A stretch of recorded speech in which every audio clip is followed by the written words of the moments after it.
Hey everyone, in this short video, I'm going to show you how to get value from your M365 Copilot. I am Diana Burson. I'm part of Microsoft Federal, and I am a Copilot CSA. So here I am in my little dev area, and I'm looking at M365 Copilot. When you have a license for M365 Copilot, you see this work and web toggle up at the top. You can access Copilot on the web at M365Copilot.com. Go to your favorite web browser, open a new tab, and simply go to M365Copilot.com, and you'll end up right here in Copilot Chat.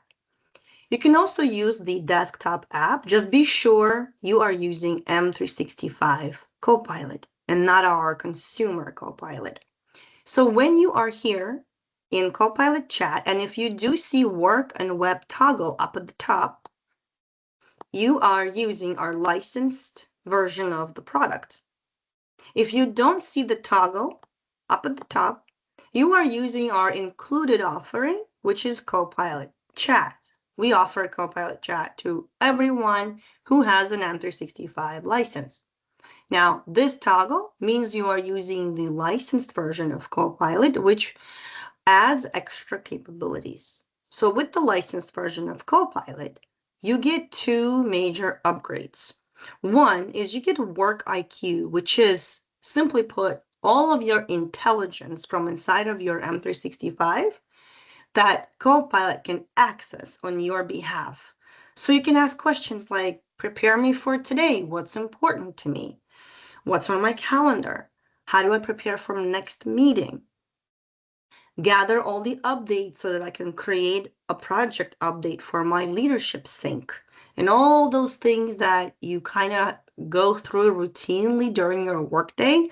You can now use your AI assistant to help you with those. So that's one. And the second one is you get Copilot in your M365 apps like Outlook, Teams, Word, PowerPoint, Excel.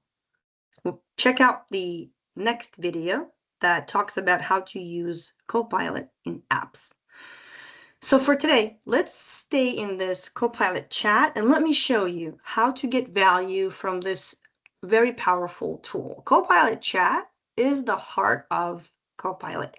It can access your emails, calendar, your files, your Teams chats, and the people you collaborate with. So all of that together is what we call work IQ, or the intelligence you have access to at work. Let's see how to take advantage of that. So I'm just going to run or ask a very poor question or a very vague prompt, which is prepare me for today. It's pretty bad because it doesn't have any specifics or context that will guide Copilot into creating an effective response for you. But I want to show you that it's able to go across your content and get you the most relevant information. Now, your response will look very different than mine. So if you have Copilot license, open up your M365 Copilot and let's run the same prompt. Prepare me for today. It's going to find all the meetings that are on your calendar, maybe all the emails that you have received recently, and it's going to put together a quick update for you. For me, there was only one meeting on my calendar, and you can see it right here. If I want to verify what sources were used or what sources Copilot looked at to create my response, I'll jump down to the bottom of the response and I'll click on sources. Here, I can see that it only used one meeting or one source to create my response. For you, I bet it's going to be very different if you are in your production environment. I'll close that out and let me show you how to run a slightly better prompt. So I mentioned that the prompt was pretty poor and pretty bad. That's because it lacked a lot of the specifics, context, sources, expectations. And so how about this one? Prepare me for today. I need to prioritize my work items so that I am most productive. Now that's context. We're telling Copilot why we're asking for what we're asking for. Review my communications from this week and create an action plan focusing on most important items first. Include your logic for deciding what's important. This is not a bad prompt, much better than the first one. I'm still missing the sources and the expectations for the response. So here, as of today, July 29th, 2026, I am in my GCC, which is my government little dev area. And in here, I am using our out-of-the-box LLM, which is GPT 5.1. If you're watching this video in a few months from now, and you might have access to other models in your organization, when you come over here to the top on this auto icon and you drop down, you may see other models here. In my little dev area, I only have GPT 5.1, which is our default model. And so while it's thinking, I can see reasoning steps. I can also drop down all the reasoning steps after the response is created, and I will see all the reasoning that it used to create my response. So here, interestingly enough, now I have a little more information here. What I reviewed this week. And it's tagging some emails here.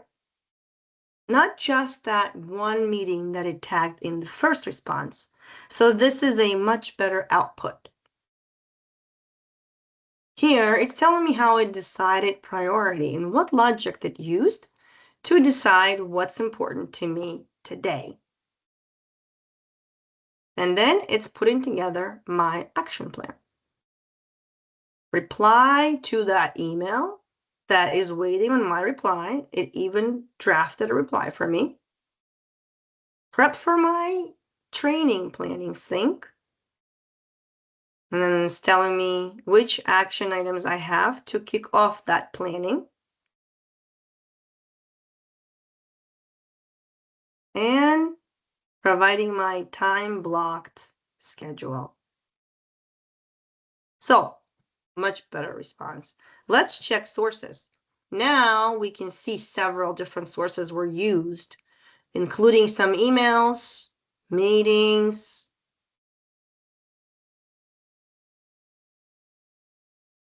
All right, looks good. On the top of my interaction here, I'll go back to the top and look at my prompt. If I like this prompt and I want to save it, if I hover over this prompt, I'll see this icon, which is Save Prompt.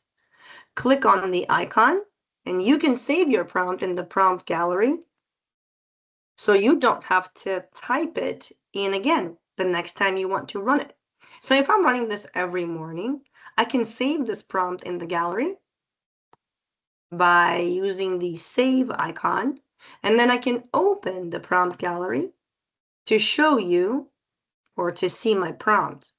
Here, I simply can click on these prompts that I've previously saved, and they will pop right into the context window for me.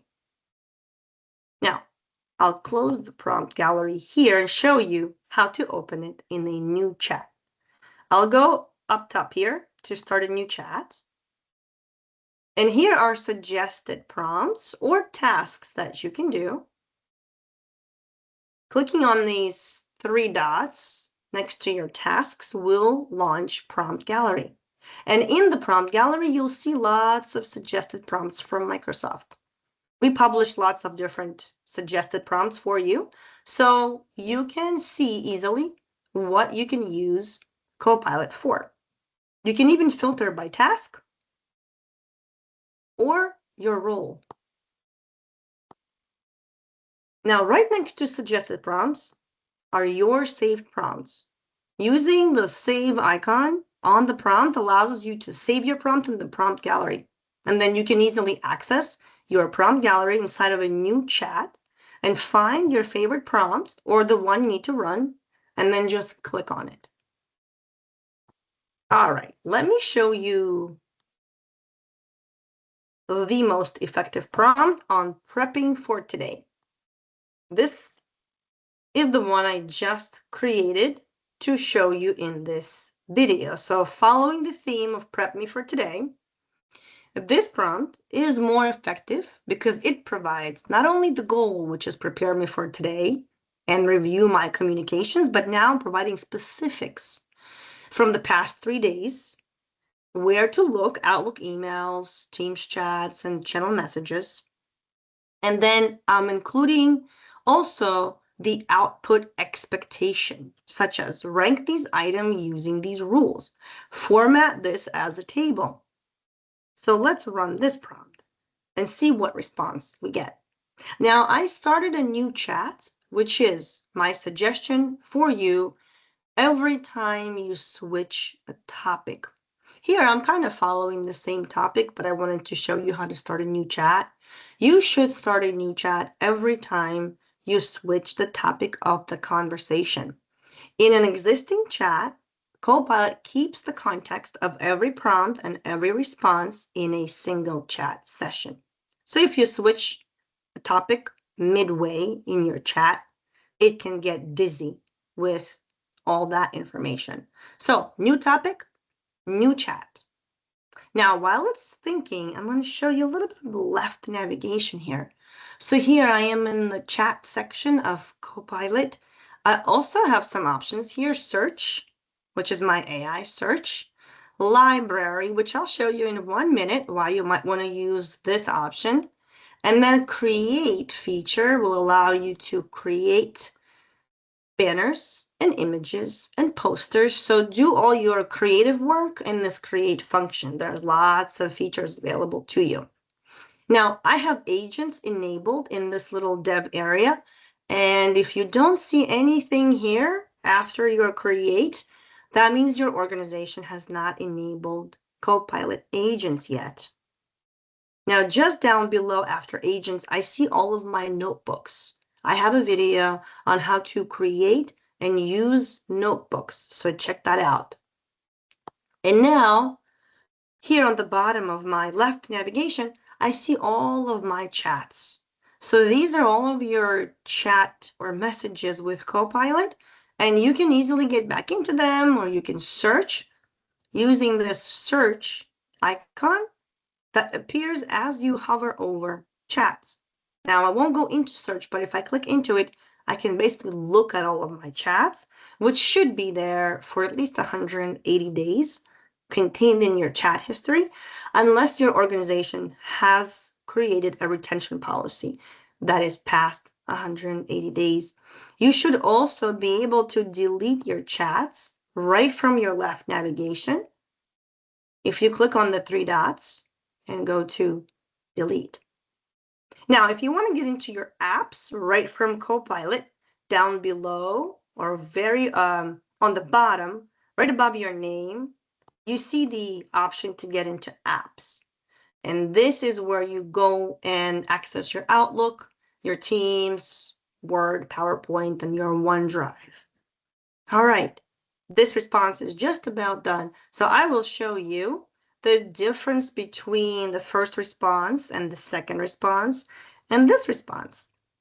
And now let me remind you, give you my little tip, that if you switch from work toggle into the web toggle, or if you switch into the web mode and do some searches, when you're ready to come back and ask a question about your workday, don't forget to switch back to work.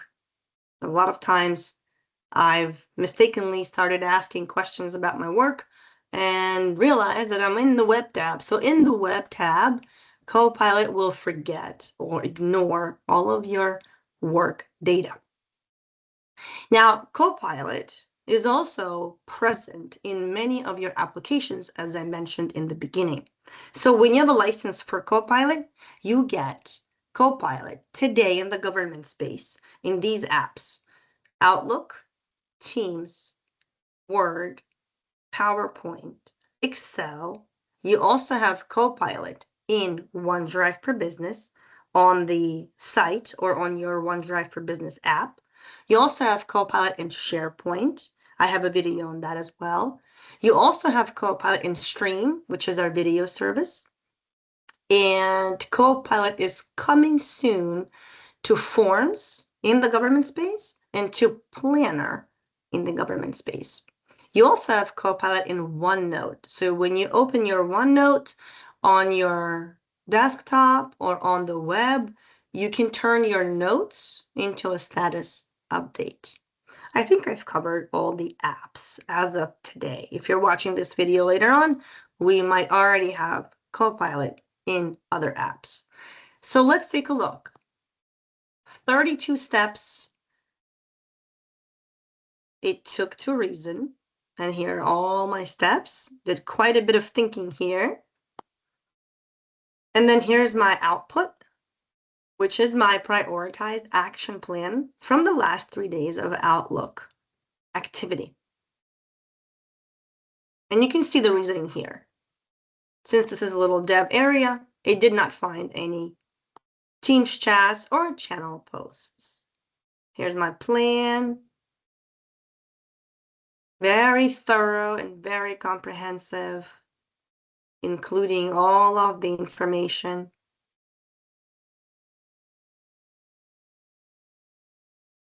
Again, your response will be drastically different and maybe even longer than this one. It's telling me how it prioritized and what logic it used, right? What assumptions it made. And then quick thing to make this perfect. Now, if I wanted to refine this, I could now run a follow-up prompt to say, now let's take your suggestion and scan my cybersecurity working group meetings. With that, let me show you how to add context into the prompt. So when you want to add a specific meeting or file into the prompt or your context window, this plus icon will invoke this little menu here. And I can jump into uploading images from my local machine or adding work content. Let me show you this first. Adding work content brings up this context IQ window. And here's where I can add all my references. I can add meetings into my prompt. So if I wanted to add meeting, I could simply go +, work content, meetings. And if I don't see a meeting here, I can look for a meeting using the search box. I can also do a shortcut and put a / using my keyboard, which brings up this context IQ window. So using a / or clicking on the + will give you the same result. I can also tag people. I can even tag an entire SharePoint site. You see how easy that is. What I do most often is I'm not really sure where that file is that I want to attach. So I use the blue cloud icon, which allows me to look in my SharePoint sites or in my OneDrive for Business and select the file. Now, you see how easy it is to add content to your prompt. And this is a very effective way to focus Copilot on specific content that you're looking for. So if I say, what's the latest from Alex? Now I'm focusing Copilot on all the communication that Alex and I share, everything that I have access to that Alex is working on, by simply using that work content context IQ menu. Now, as our last wrap up, let me show you the difference between this output, which was an output of a pretty effective prompt that I asked Copilot to create, and the second prompt. And then I'll leave you with my tip of the day here. And so here's the output of my first prompt, prepare me for today. It was able to find one meeting. And then once I restructured my prompt a little more and made it a little better, I was able to find more information. Still, it's a little too much information, my personal view, and I would want to focus it a little more. And so for me, this prompt wins, because now not only do I have complete or all the information here that's important to me for today, but I also have it ranked. So here's my last tip for you. I mentioned that I used Copilot to write this prompt. And so for all of my important prompts, or ones that have a little more substance to it than just, hey, what's the latest from Alex? I use Copilot, and I follow either of these two techniques.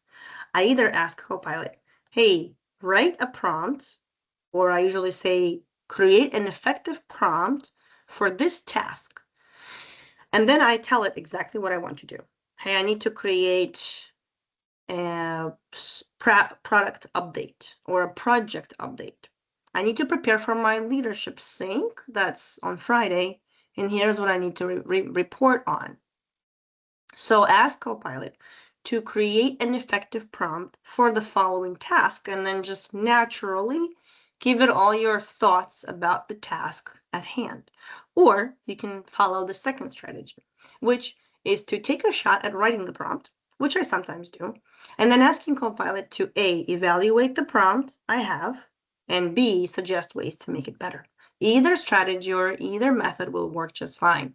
So for this one, I gave Copilot the second prompt, and I said, please evaluate this prompt and suggest ways I can make it better. And what it provided to me is this very prompt that you see on screen. So my most important tip for you is use Copilot to write your prompts. Include something like this on the bottom of your prompt, which is an ask to explain the logic it used to prioritize something. I do this a lot. If I'm asking Copilot to prioritize my day or to suggest how I should do something, I ask Copilot to explain its logic.